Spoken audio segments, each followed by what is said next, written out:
So God told me to give away all the money I have in my bank account a week and a half before I had to pay for rent. I learned 3 things on this entire journey. It's been a roller coaster. And what I learned is honestly the reason I'm here on this video. So let's get into it. First and foremost, let me give you the backstory, the context. Birthday's girlfriend's birthday just passed. Poof. We went out to eat with a friend, blase, blase. We're there at Chili's, okay? There's a waitress. We get to talking, blase, blase. I can see, she's showing up, she's doing what she's doing. Hey, how can I help you? Welcome to Chili's, blah, blah, blah. I can see, it is apparent she is faking it. She is faking her smile. This girl is exhausted. This girl is spiritually drained. That's all I'm seeing. My discernment is going off like spiritual spidey senses. I was like, yo, there's something up with you. So I ignore everything that she's asking me. What can I get started for you? Da, da, da, da. I ignore all her questions and I look her dead in her eye and I said, are you okay? And then she goes, she takes a deep breath and then she goes, been here since, keep in mind, this was at like 1 o'clock that we pulled up there. She was like, had to work from 11 to 9 yesterday, got here at 9 this morning. Come later on to find out she has school, da, da, da. So I'm already thinking they don't care about her. I haven't gotten any kind of context, but let me tell you something. You talk about something that could really trigger me. You could talk about something that could really make me. It's the lack of leadership in the workplace. Story for that for another time if you guys want, when I worked at Walmart. The lack of leadership in the workplace. I can't stand it. So either way, they don't care about her. I come later on to find out she has school as well. So she's battling a full-time job, a crazy schedule, doubles, shifts, and school. I'm fed up. Long story short, the waitress, she comes multiple times because you got to get the drinks, you got to get the blah, blah, blah. Okay. So we get our drinks, we get blah, blah, blah. My brother, my brother, he says to her, we're praying for you. And I remember her reaction. She goes, oh, that means so much to me. To which I go, why the fuck would you tell her that? I didn't say this out loud. I waited till she left. But she goes, that means so much to me. 1, I loved her receptiveness to anything that has to do with God. Because, people be sensitive these days because they just don't know him. But the fact that she was receptive to that. 2, I saw that there was a cross tattoo. Now, she didn't say anything about it, right? She didn't, none like that. But I saw a cross tattooed on her. It was actually a very cute tattoo. And I don't even like tattoos. But he goes, we're praying for you. And like just her, the way she lights up, she's like, that means so much to me. She leaves and I'm like, yo, bro, why would you tell her that we're praying for her? I have a stigma. I can't stand when people say, I'm praying for you, or we're praying for you, or something happened in the comments. The only thing they got to say is, I'm praying for you. Shut up. Daggone well, you ain't take no time out your day to pray for this person. Shut up. So that's my thought process, right? I'm coming with it with that anger. So I'm asking him, though, before I can, let my anger turn into wrath or anything like that. I ask him. I say, yo, bro, why would you say that? If anything, he was like, just to let her know, like, just to provide some comfort. I was like, okay, if we're going to really provide comfort, I would have preferred you would have waited for her to leave, told me and Lana, hey, let's pray for her right now. We would have prayed for her, boom, boom. And then when she came back, been like, hey, we already sent a prayer on your behalf. Help is on the way. And he was like, I get you. I was like, we got to be more adamant about talking about what we've already done instead of all this blabbering about what we gonna do. And he agreed. That's my boy. He agreed. So that's what we did. Grab hands, pray for her right then and there before ordering all that food, blase, blase. And I was like, help is on the way, bro. So keep in mind, long story short, I'm looking at my bank account. I'm just like, I want to tip this girl, man. I really do. I want to tip her. And I remember all of a sudden, the level of patience that she had, blah, blah. They didn't do my fries right. She said, don't you even worry about it. I got you covered on the fries, blah, blah. Just the level of servitude. She was there. Despite her circumstances, she was still there to serve. And she was there to serve unconditionally and with intention. She wasn't just existing as a waitress. She was there to serve as a waitress. That did something to my heart. And so I remember I have this vision. I've known I wanted to be rich. I know I wanted to be an entrepreneur. So I share it with them. And I'm sharing with y'all right now. I know I wanted to be rich. I know I wanted to be an entrepreneur since a young buck. 16 years old. I'm like, I want millions of dollars. My own bank account. My own business, company, all that. But one thing I always wanted to do is I wanted to taste the patience of a waitress.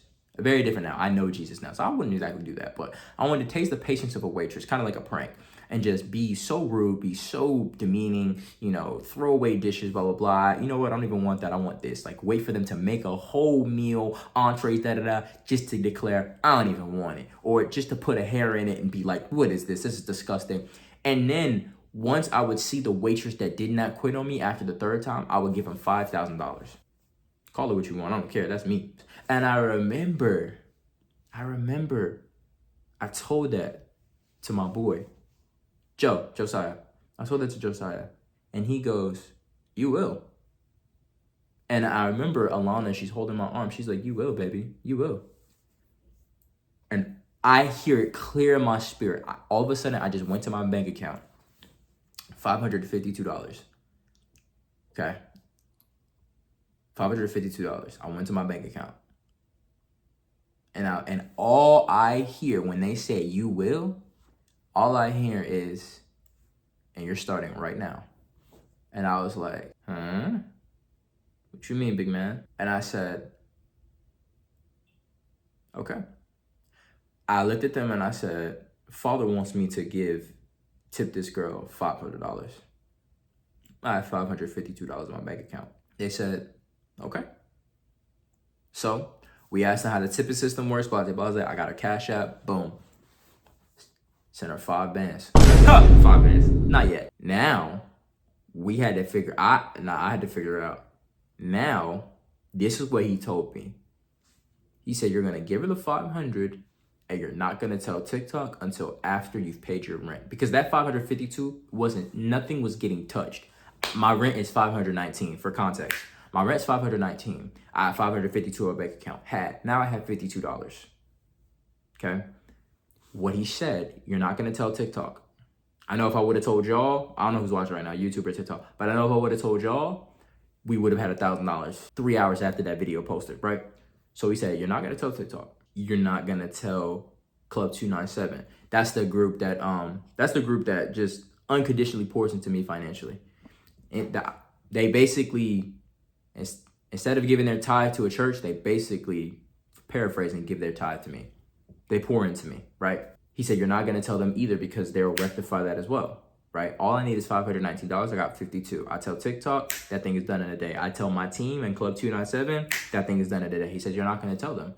All of your normal ways, you're not going to find. This is going to be your Waymaker moment. You're going to see me make a way out of no way. And what I started to realize, and what I now realize, I wasn't able to make this video until the rent was paid. What I started to realize was that the thing about a Waymaker moment is not that the way didn't exist. It was just a way that was out of your awareness.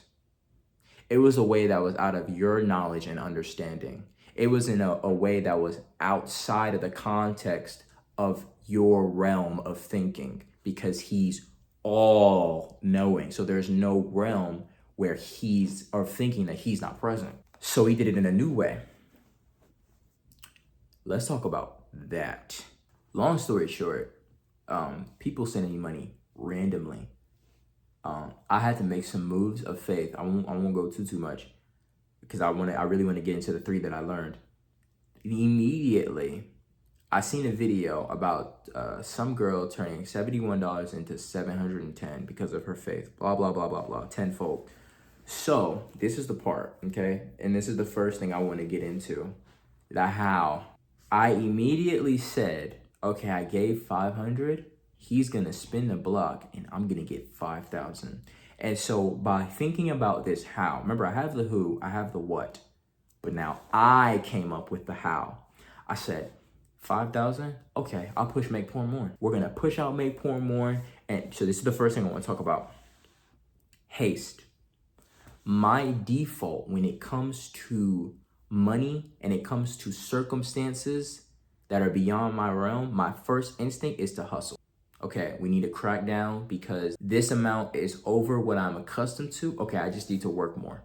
I just need to put in more hours. I just need to push out more. I need to do more than what I'm accustomed to. I put my faith in my works immediately, like clockwork. So I say I haven't been pushing make porn more. Okay, cool. How to make this rent? I'm about to push out make porn more. And my thought process became, I'm about to make $5,000 from the video book that sets people free from porn. And notice what happened. It started to switch. Hold on, I want to make sure I'm not jumping from topic to topic. I began to base the capacity for it to get done based on the realm of what I know. So I said, okay, bet. Do not lean on your own understanding. I didn't base it off of what he could do. I started to base it off of what I could do.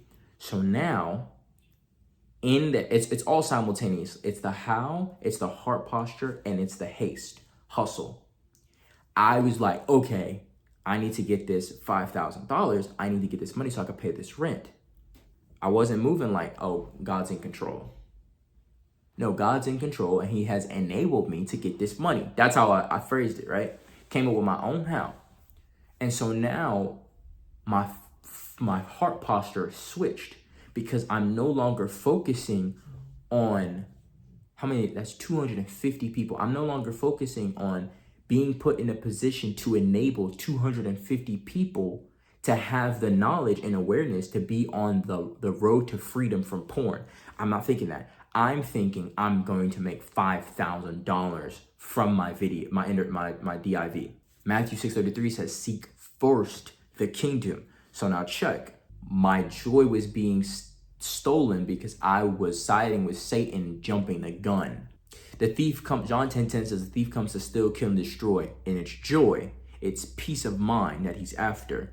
He was able to steal my peace of mind because I became concerned with the how. I allowed myself to be concerned with the how instead of just the simple fact that he was in control and that he would give me the avenue. He would give me the platform. He would give me the way. The deception. So now that I'm in between. It's not exactly a structured thing, but the three is haste, it's how, and it's heart posture. Okay. So to heart posture, the deception of what I'm doing, or rather what I'm doing it for, the lines began to get very blurred. What sat on the throne of my heart was no longer a who, but a what. I was no longer doing this for father. I was doing this for fortune. As I was no longer doing this out of the service, out of duty, I was no longer doing this out of duty, but out of desperation. I went from how many people can I get this in front of and lives change to how much money can I make if I got X amount of people to buy it. I don't think I need to say that part because I pretty much just said that in the last part. So it's crazy. All this because I put security in circumstances. I based the capacity for something to get done off of the realm of what I know instead of the fact of who he is. That was my big mistake. That was my aha. I have no business doing that. Not if I really trust him like I say I do. I don't know how the rent's supposed to get paid this month. But it's gonna get paid. It's gonna get paid. And the track record, now I look at it.